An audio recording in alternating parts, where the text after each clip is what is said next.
In the mid-1950s, Los Angeles wasn't the glamorous city you see in old movies. Beneath the palm trees and sunshine was a raw, violent street culture forming block by block. Long before Crips, Bloods, or modern street politics, there were neighborhood crews willing to fight bare-knuckle wars over respect, territory, and pride. In 1956, one fight changed everything. Hundreds of young men flooded the streets. Bottles shattered, knives flashed. One man lost an ear, another barely escaped with his life. Police sirens screamed, but by the time they arrived, the damage was already done. Tonight, we're breaking down the true story of the 1956 massive street fight between Alpine Street and the Lancers gang. A clash so brutal it became street legend, whispered about for decades in Los Angeles neighborhoods. This is not glorified violence. This is history from the pavement up. Welcome back to the channel, American Gang War. Before anyone ever called it gang culture, before the streets had names, colors, or codes, Los Angeles was already boiling. The year was 1956, but to understand what happened on Alpine Street, you gotta rewind the clock. Way back. Back to a city pretending to be paradise while quietly rotting underneath. Post-war Los Angeles was growing too fast for its own good. Soldiers were coming home from World War II with medals on their chests and damage in their heads. Factories were hiring. Freeways were cutting through neighborhoods like knives. People poured into the city chasing the same lie, the California dream. But that dream wasn't built for everybody. In neighborhoods east of downtown, places like Alpine Street and Macy Street, opportunity stopped at the edge of the block. Schools were overcrowded, jobs were scarce, housing was tight. And police? They weren't protectors, they were an occupying force. Kids grew up fast back then. No childhood bubble, no soft landings. You learned your block early, or the block learned you. And the block never forgot. There were no smartphones, no Instagram beefs, no viral videos. Reputation traveled mouth to mouth, shoe leather to pavement. You were known by how you carried yourself, who you stood with, and whether you backed down or didn't. This was a time when fists handled business before guns ever entered the picture, when respect was currency, when humiliation was worse than injury, and when young men with nothing to lose became dangerous. Street crews weren't gangs yet. They didn't have constitutions or colors. They were loose collections of cousins, classmates, neighbors, boys who grew into men together on the same cracked sidewalks. You didn't join, you belonged. Alpine Street was one of those places. A working-class stretch of road surrounded by brick apartments, corner stores, and alleyways that swallowed sound. Everybody knew everybody. Families shared meals, kids shared fights. And when outsiders came through, they were noticed immediately. Macy Street, home of the Lancers, was cut from the same cloth, same pressures, same poverty, same pride. And pride was the gasoline. Nobody planned a war. Wars don't start like that. They start with looks, with words, with moments that feel small until they aren't. A bump at a dance, a stare held too long, a jacket snatched, a girl disrespected. In 1950s Los Angeles, those weren't minor issues. Those were declarations. The city was segregated by design, neighborhoods boxed in by red lines, railroad tracks, and unspoken rules. You stayed where you were supposed to stay, or you dealt with the consequences. And the police made sure everyone knew those boundaries. Cops didn't see Alpine Street kids as teenagers. They saw them as problems waiting to happen. Stop and frisk before it had a name. Batons before questions. Squad cars rolling slow just to remind you who had power. That pressure cooked something fierce in young men's chests. By the mid-1950s, tension wasn't building, it was already built. All it needed was a spark. The older heads warned them. Stay on your side. Don't let words turn into blood. But warnings sound different when you're 17 and angry and tired of being invisible. Alpine Street had a reputation for standing its ground. They weren't the biggest, they weren't the loudest, but they didn't fold. The Lancers, also known as the Macy Street Crew, were known for rolling deep, stylish, confident, aggressive when challenged. They carried themselves like a unit, and that alone commanded respect. Two proud neighborhoods, one city that didn't care if they destroyed each other. That's how history gets written, not in books, but in streets. By early 1956, the tension was thick enough to taste. Everybody felt it. Nobody said it out loud. Fights were happening more often. Rumors moved faster. Names were being mentioned with clenched jaws.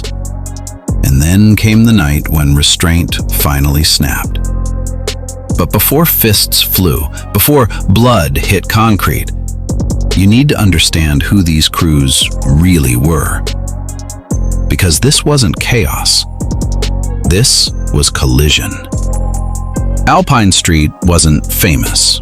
It didn't make postcards. It wasn't the kind of place people bragged about coming from. But if you grew up there, it was everything. Alpine Street was narrow, boxed in by aging apartment buildings, small houses packed tight together, and alleyways that felt like tunnels.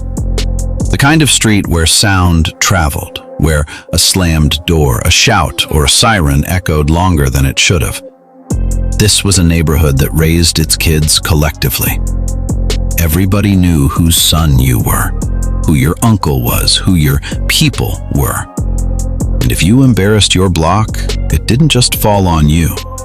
It fell on your whole name. That's where Alpine Street got its backbone. Most of the young men who would later be remembered as Alpine Street didn't wake up thinking they were part of anything legendary. They woke up thinking about surviving the day, thinking about school they didn't want to go to, jobs they couldn't get, parents who were tired, streets that didn't forgive mistakes. They grew up fighting early, not because they wanted to, but because backing down wasn't an option. The minute you showed weakness, word spread. And once your name went soft, the whole block felt it. Alpine Street kids learned fast. You either stood up or you got stepped on. There were no official leaders, but there were always natural ones. Older guys who had already been through the system. Guys who knew how to talk, how to fight, how to calm things down or light them up. Respect wasn't given, it was earned through consistency. Show up every day. Defend your own. Never let outsiders disrespect your street. That was the code, even if nobody ever wrote it down. Alpine Street wasn't about flashy clothes or loud displays. They moved quieter, observed more. But that silence fooled a lot of people. Behind it was a deep sense of loyalty that ran thicker than blood. Most of these guys had known each other since childhood. Same schools, same playgrounds, same scraps. They'd fought with each other long before they ever fought against anyone else. So when tension started rising with other neighborhoods, it didn't feel like random conflict. It felt personal, especially when it came to Macy Street. By the mid-1950s, stories were already circulating. Alpine Street guys getting pressed outside their area. Words exchanged at dances. Looks turning into shoves, shoves turning into fists. And every time something happened, it was remembered.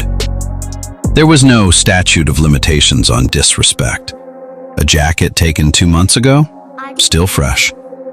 An insult thrown at a party last summer? Still alive. A girl embarrassed in front of people? Unforgivable. And the worst thing you could do was let it slide. Alpine Street didn't believe in letting things slide. The pressure from the outside only tightened their bond. Police harassment was routine. Stops for nothing, searches without cause. Getting thrown against walls just for walking too slow or looking wrong. That kind of treatment did something to young men. It stripped away any belief that the system was there to protect them. So they protected themselves. And that protection came from the block. Alpine Street started moving with more purpose, more awareness. Nobody walked alone if they didn't have to. If someone from another neighborhood came through too bold, eyes followed them. Questions got asked. Not loud, not aggressive, just enough to let them know they were seen. Inside the crew, there was a growing sense that something was coming. You could feel it in conversations that stopped when outsiders walked by, in the way older guys started pulling younger ones aside, telling them to be ready. Ready didn't mean armed, it meant mentally prepared. Because back then, fights were still mostly fists, maybe bottles, maybe knives if things got real ugly. Guns weren't the default yet, but violence still carried consequences. And everyone knew, once blood got spilled, there was no rewinding time. Still, nobody wanted to be the one who backed down. Alpine Street had pride, a deep, stubborn pride. The kind that told you, if this is how it ends, so be it. And as word continued to travel about the Lancers, how deep they rolled, how bold they were, how they weren't afraid to test boundaries, that pride hardened into resolve. If it came to blows, Alpine Street wouldn't fold. They didn't know when, they didn't know where, but they knew one thing for certain. When that moment came, they would stand together. And somewhere across town, on Macy Street, the Lancers were thinking the same thing. Macy Street ran different. Where Alpine Street was tight and quiet, Macy Street was wider, louder, more visible. It cut through the neighborhood like a spine, busy with foot traffic, corner stores, and movement at all hours. If Alpine Street learned survival through silence, Macy Street learned it through presence, and the Lancers owned that presence. They didn't call themselves a gang, not yet. Back then, they were a street club, a neighborhood crew, a brotherhood that moved together and made sure everyone knew it. When Lancers showed up, they showed up in numbers. That alone changed the temperature of any room. People noticed. The Lancers took pride in their appearance. Clean shoes, sharp jackets, hair kept right. In the 1950s, style wasn't just fashion, it was status. And the Lancers wore theirs like armor. But don't confuse polish for softness. Behind the clean look was aggression. Confidence hardened by the same pressures every working-class neighborhood felt. Limited opportunities, constant police scrutiny, and the quiet understanding that nobody outside the block was coming to save you. The Lancers believed in strength through unity. You didn't walk alone. You didn't argue solo. If one Lancer was disrespected, it was treated like all of them were disrespected. That mindset made them powerful and dangerous. Older Lancers had already been through street fights, arrests, nights in holding cells where names and faces got memorized. Younger ones looked up to them, learned how to move, how to speak, how to stand their ground without flinching. Macy Street bred confidence early, and confidence, when unchecked, turns into boldness. By the early 1950s, the Lancers' reputation was growing. They were known for pressing issues immediately. No long debates, no second chances. If something happened, it got addressed fast. That earned them respect in some neighborhoods and resentment in others, especially Alpine Street. At first, contact between the two was minimal. Passing encounters, looks exchanged from across the street, maybe a word here or there, nothing explosive. But the problem with pride is that it doesn't stay quiet for long. The Lancers didn't see Alpine Street as weak, but they didn't see them as equals either. Alpine Street's quiet nature got misread as hesitation. And in street culture, misreading someone is one of the fastest ways to start a war. Stories began to circulate. A Lancer brushing past an Alpine Street kid and not apologizing. An Alpine Street guy getting laughed at during a neighborhood dance. A jacket tugged too hard. A stare held too long. Each incident on its own meant nothing. Together, they meant everything. Macy Street dances were known hotspots. Music loud, crowds packed tight. Sweat, alcohol, hormones, and pride, all mixing into something volatile. Crews crossed paths in close quarters, and tension didn't need much encouragement to turn physical. Lancers were comfortable in those environments. They moved like they owned the space. That confidence rubbed some people the wrong way, and Alpine Street noticed. Every time a Lancer walked through with his chest out, it felt like a challenge. Not spoken, but understood. Behind closed doors, conversations started changing. Less joking, more planning. More talk about what would happen if things went left. The older Lancers sensed it too. They weren't blind. They knew Alpine Street wasn't a pushover. They'd heard stories about how tight-knit that block was, how they didn't abandon their own. But backing down wasn't in the Lancers' vocabulary either. To them, respect was something you defended aggressively. If you let one neighborhood push back without response, others would try next. Reputation had to be protected at all costs.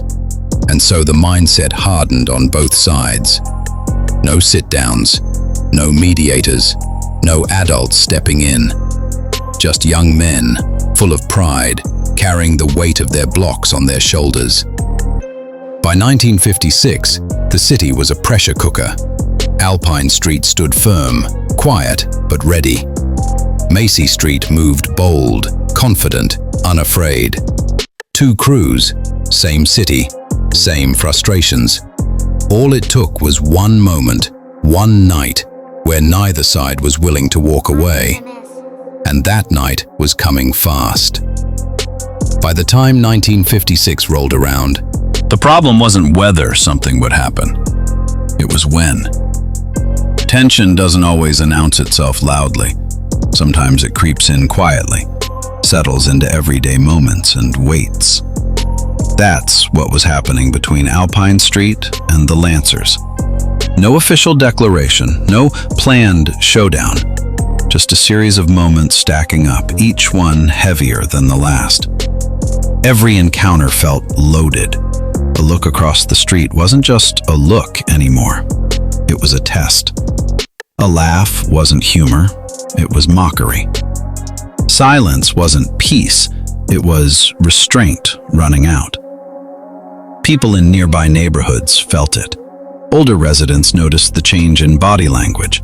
Mothers warned their sons to come straight home.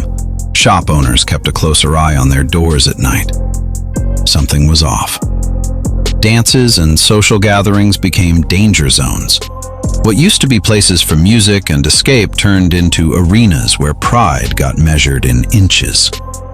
Crews stood on opposite sides of rooms, watching each other through cigarette smoke and sweat. Nobody wanted to be the first to leave. That's how it always went. One incident, barely remembered by anyone outside the streets, became a turning point. Accounts differ, as they always do, but the result was the same. A Lancer allegedly pressed an Alpine Street kid at a neighborhood function. Words were exchanged. Voices rose. People stepped in before fists flew, but the damage was already done. Because the disrespect happened publicly. That meant it couldn't be ignored. Alpine Street talked about it that same night. Not yelling, not panicking, just replaying the moment over and over, dissecting every word, every look.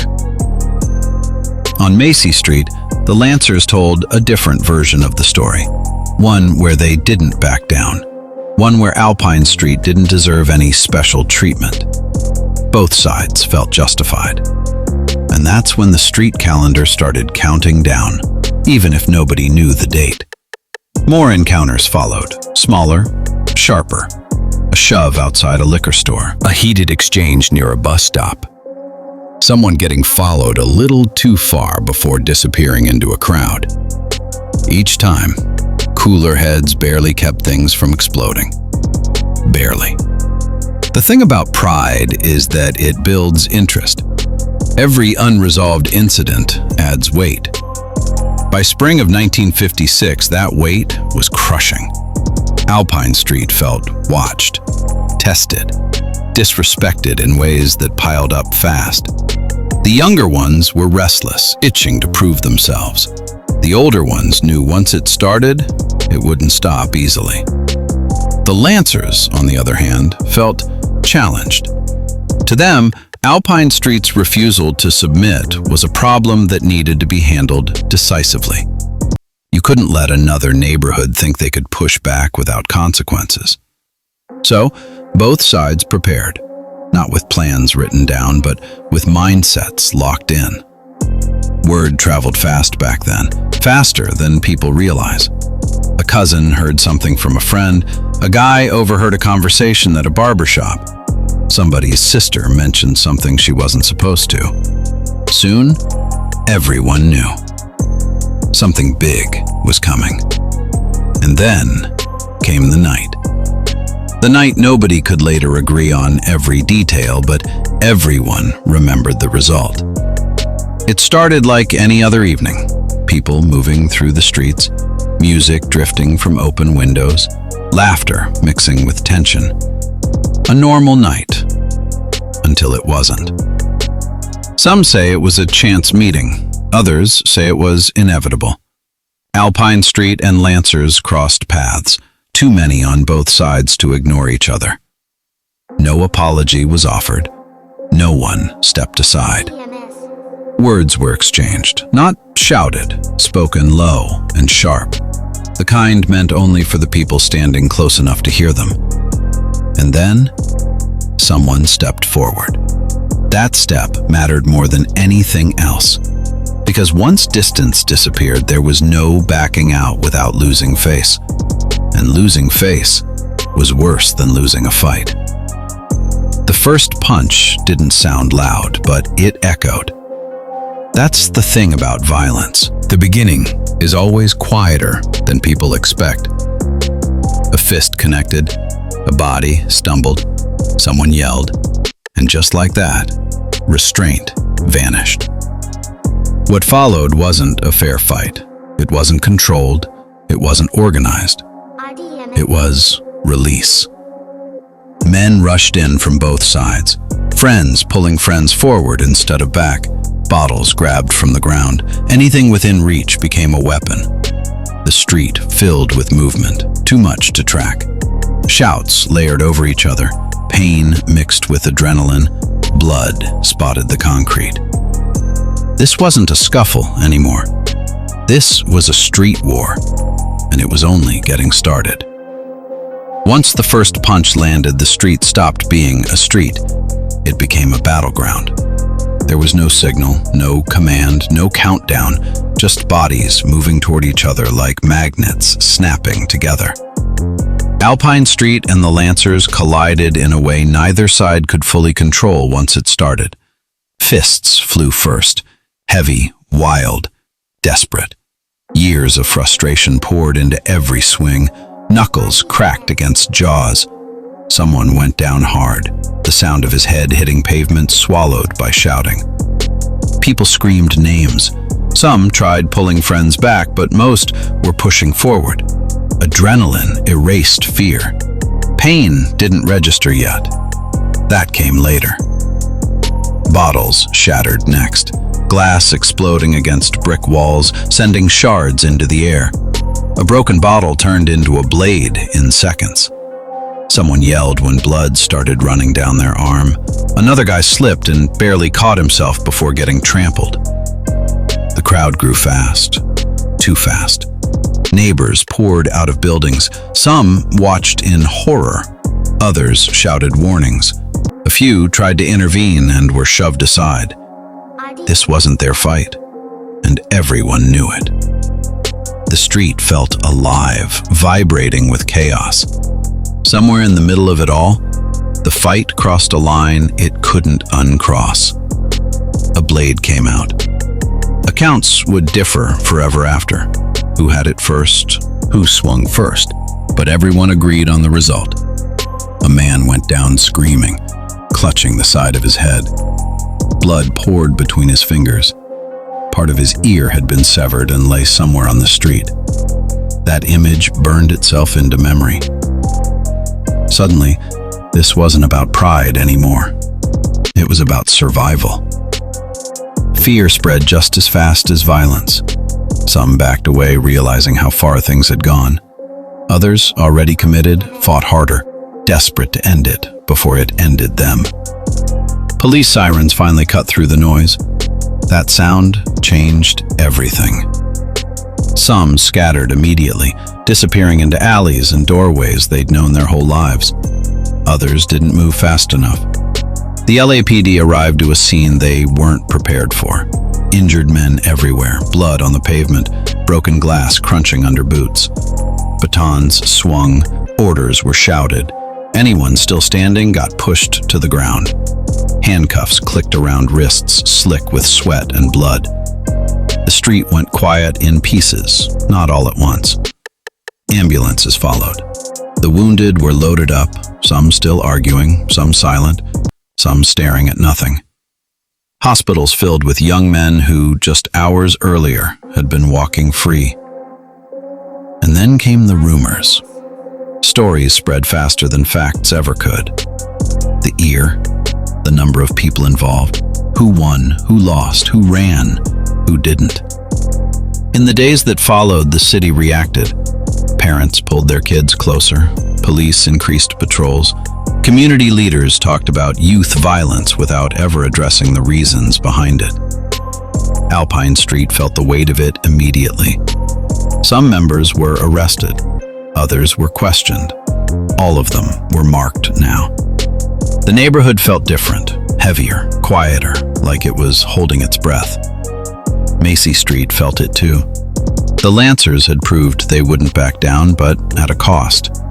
Injuries, arrests, and a reputation that now carried fear alongside respect. Nobody truly won that night, but everyone changed. The fight became legend almost immediately. Not because of how it started, but because of how big it got. Older heads told the story for years, always ending with the same lesson. Once a street crosses that line, there's no going back. That night in 1956 was a turning point, a preview of what Los Angeles street culture would become in the decades that followed. Bigger crews, harder lines, weapons replacing fists. The city would see worse in the years ahead, but the blueprint was already there. Two neighborhoods, too much pride. No way out once it began. Today, Alpine Street and Macy Street look different. The buildings have changed. The people have aged or moved on. Some names were lost to time. Others live on in memory. But the echo of that night still exists, because streets remember. They remember footsteps. They remember blood. They remember moments when everything could have gone another way, but didn't.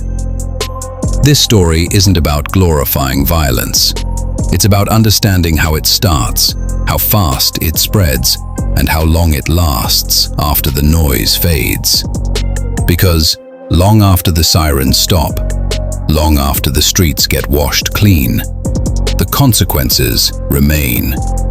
That's the truth behind the 1956 massive fight between Alpine Street and the Lancers. What happened in 1956 wasn't inevitable, but it was predictable. When communities are boxed in, ignored, and pressured from every side, conflict finds a way out. History doesn't just live in books. It lives in streets like Alpine and Macy. And if you listen closely, those streets are still talking. This video is presented for historical and educational purposes only. It does not promote, encourage, or glorify violence, gang activity, or criminal behavior. The intent is to document and examine historical events and their social impact.